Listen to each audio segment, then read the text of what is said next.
In this lesson, we're introducing modal volumes, which are Modal's way of giving your serverless apps a persistent file system. By default, modal containers are ephemeral. When a container shuts down, anything you wrote to its local disk disappears. A volume fixes that by acting like a durable, high-performance shared disk that can be mounted into your functions, so files can survive across runs, across containers, and across time. This is a core building block for real LLM systems because you often want to download once and reuse many times. Model weights, embedding indexes, cached datasets, logs, or intermediate artifacts. The workflow is simple. You create a named volume, often using the CLI, and then attach it to a function by mounting it at a path inside the container. For example, you mount it at something like /data, and then your code reads and writes files under that directory like it's a normal folder. The important detail is always write inside the mount path. If your volume is mounted at /data, but you write to /xyz.txt, that file goes to the container's temporary disk, not the volume, and it won't persist. One concept that beginners must understand is that a volume is not exactly like your laptop's file system. With modal volumes, you typically need to commit changes to make them durable and visible outside the current container. That's why you'll often see volume.commit open and close parentheses at the end of functions that write to a volume. This ensures your files are persisted before the container exits. On the flip side, if another container writes new files and commits them, your already running container won't automatically see those updates unless you explicitly call volume.reload to fetch the latest state. So the mental model is right arrow commit to publish changes and reload to refresh what you can see. Modal also gives you great tooling to interact with volumes outside your code. You can use the CLI to create volumes, list them, and upload or download files. Super useful when you want to seed a volume with data from your local machine or quickly inspect what's inside. You can even open an interactive shell with volumes mounted and explore the contents directly. Finally, a quick note about consistency and scaling. Volumes support concurrent access, but you should avoid having multiple containers write to the same file at the same time because conflicts follow a last write wins behavior, meaning earlier writes can be overwritten. The docs also introduce Volumes v2, a newer generation designed for higher scale, more files, faster commits or reloads, and much better concurrency, especially when many containers write to different files in parallel. It's still labeled as beta in the docs, so it's great for caches and reproducible artifacts, but you wouldn't store irreplaceable data there yet. In Lesson 5, we move beyond stateless demos and introduce one of the most important primitives for real serverless AI systems, persistent storage with modal volumes. In this lesson, we built a small but realistic experiment tracker that records benchmark results across runs, containers, and even days apart.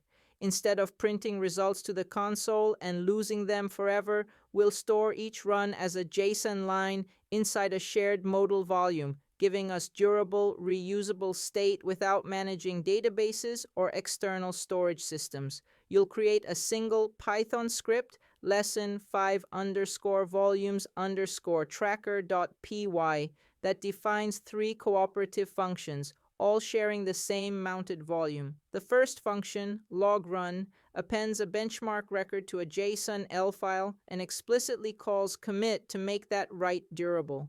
This mirrors how you'd log metrics, evaluation scores, or experiment metadata in real LLM pipelines. The second function, tail_runs, reads the most recent entries and introduces a subtle but critical concept. Containers can be reused, so unless you call reload, you might read stale data even though another function already wrote new results. The third function, leaderboard, builds on this idea by aggregating the stored results and returning a markdown table ranked by performance. By the end of this lesson, you'll have a clear mental model for how volumes behave in distributed serverless systems. Writes are local until committed. reads can be stale without reloads, and shared state requires explicit synchronization. This pattern shows up everywhere in production AI systems, tracking experiments, caching embeddings, storing evaluation results, and coordinating agents.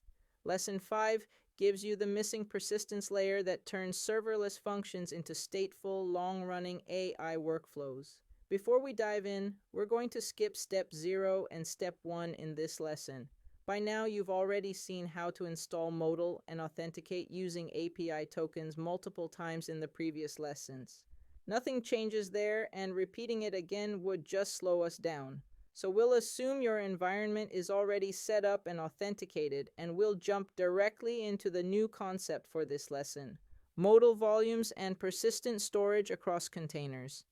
In step 2, we set up the core storage layer for lesson 5 by defining a named modal volume and deciding exactly how our experiment data will be organized inside it. We use a named volume, lesson 5-experiment-tracker, because it makes the storage easy to recognize and manage from the modal dashboard and CLI, just like you would with a real production resource. Then we mount that volume into our containers at a fixed path /vol, which becomes our persistent workspace inside every function that uses it. From that point on, anything we write under /vol will persist across runs and across containers, unlike the container's default temporary file system. Inside the volume, we store all benchmark history in a single file called /vol/runs.jsonl. This file uses the JSON lines format, meaning each line is a complete JSON dictionary representing one experiment run. JSONL is ideal for this type of logging because it's extremely simple, it supports appending new records without rewriting the entire file, and it's easy to inspect manually, either by opening the file in the dashboard, using cat in a debug shell, or downloading it with the CLI. In other words, step 2 is where we establish a clean, durable contract for our tracker: one shared volume, one mount point, and one append-only log file that becomes the single source of truth for all experiment results. In this step, we export the full Lesson 5 project into a Python script called lesson5_volumes_tracker.py, so we can run it like a real modal app and reuse it outside the notebook. At the top of the file, we import basic Python utilities for working with JSON, timestamps, and file paths. Then we create a modal app named Lesson 5 Volumes Experiment Tracker, which is what you'll see in the modal dashboard. The most important line here is the volume definition. We create or load a named volume called Lesson 5-experiment-tracker using modal.volume from _name. This gives us persistent storage that survives across runs and can be shared across multiple containers. We then define a clear structure for where data lives. The volume will be mounted at /vol, and our experiment log will be stored as /vol/runs.jsonl. From this point on, /vol is our durable disk, and anything written there can persist for days or weeks. Next, we define a few helper functions that keep the code clean. _UTC_now generates a UTC timestamp string, so every experiment record has a consistent time. _append_JSONL appends a dictionary as a single JSON line to a file, creating the directory if needed. Read JSONL reads the file back line by line and parses each JSON record into a list of dictionaries. These helpers are intentionally simple because the goal of Lesson 5 is not fancy databases. It's understanding persistence and operational behavior in a serverless setting. After that, we define our first modal function, log_run. The key detail is the decorator. At app.function open parenthesis volumes equals open brace quote /vol quote :volume close brace close parenthesis. This mounts the shared volume at /vol inside the container, so writing to /vol/runs.jsonl writes to persistent storage, not temporary container disk. The function creates a record containing timestamp, model name, device throughput, and optional notes, then appends it to the JSONL file. The most important operational step is volume.commit, open parenthesis, close parenthesis. This is what makes the write durable and visible to other containers and future runs. Without commit, your changes may exist only in the current container's view and could be lost or not visible elsewhere. So in Lesson 5, you should think of commit as the save button for your shared file system. The second function, tail_runs, reads the last n records from the JSONL file and introduces the other crucial concept, reload. Containers in Modal can be warm and reused, meaning they may have an older cached view of the volume. That's why tail_runs accepts reload bool. If reload equals true, it calls volume.reload before reading, which refreshes the volume state to the latest committed version. This is the subtle part that beginners must learn. Persistent storage exists, but you still need explicit synchronization when containers are reused, especially when multiple functions are writing and reading the same volume. The third function, leaderboard, turns stored runs into something more useful, a markdown leaderboard. It also supports reload equals true for correctness, reads all records, sorts them by throughput in descending order, and builds a markdown table showing rank, items per second, device, model, timestamp, and notes. Returning Markdown as a string is a smart design choice because it's portable and easy to display anywhere. Colab, terminal, dashboard logs, or later even a web UI. Finally, the lesson 5_main local entry point runs a demonstration sequence to make the commit versus reload lesson unavoidable.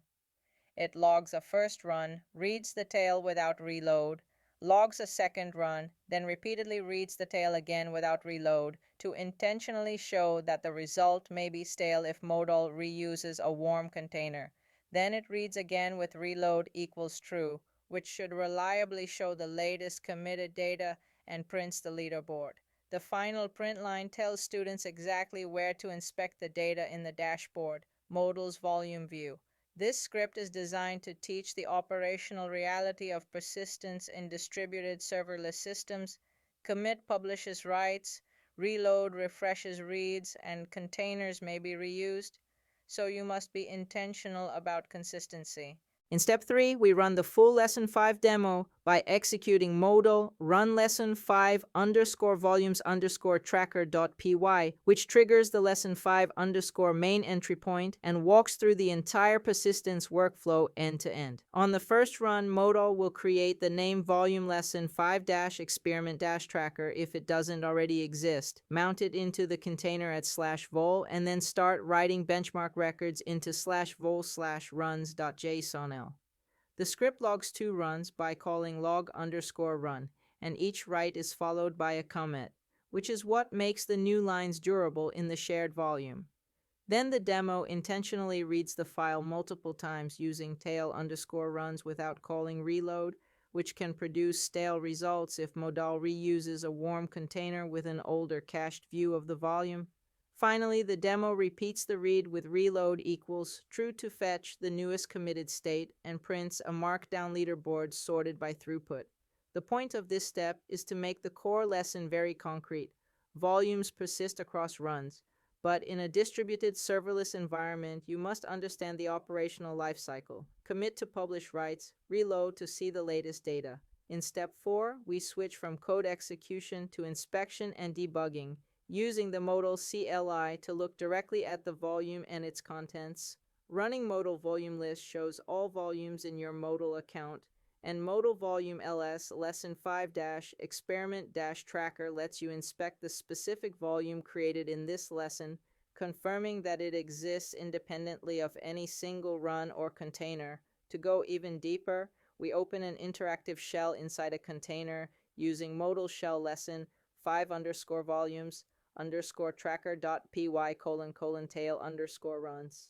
This drops us into the exact runtime environment where the function executes, with the volume mounted at /vol.